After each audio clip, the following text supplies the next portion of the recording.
చిత్తూరు జిల్లాలోని పడమటి ప్రాంత నియోజకవర్గాల్లోని గ్రామాలకు 6,000 కోట్లను ఖర్చు చేసి శుద్ధ జలాలను ఇంటింటికి అందించనున్నట్లు పలమనేరు ఎమ్మెల్యే అమర్నాథ్ రెడ్డి పేర్కొన్నారు.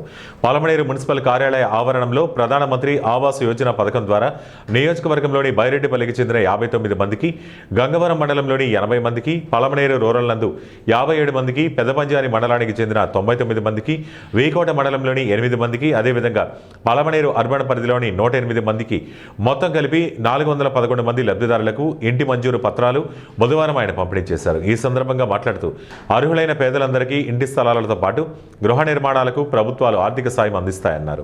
వాళ్ళు ఖాళీగా ఉండే జాగాలు దాదాపు 400 పైన ఉన్నాయి. అదేవిధంగా జగనన్న కాలనీ ఒక కాలనీ, కురప్పల దగ్గర ఒక కాలనీ స్టార్ట్ చేశారు. ఆ కాలనీలో కూడా చాలా మంది అక్కడేదో పక్కన నీళ్లు వస్తే మునిగిపోతుందో లేదా దూరంగా ఉందో మాకు అక్కడ అవకాశం లేదని అక్కడ కూడా చాలా మంది కట్టుకోకుండా వదిలేసినటువంటి వాళ్ళు ఉన్నారు. వాటన్నిటినీ కూడా మళ్ళా మార్చి ఇవ్వడానికి అవకాశం ఉంది.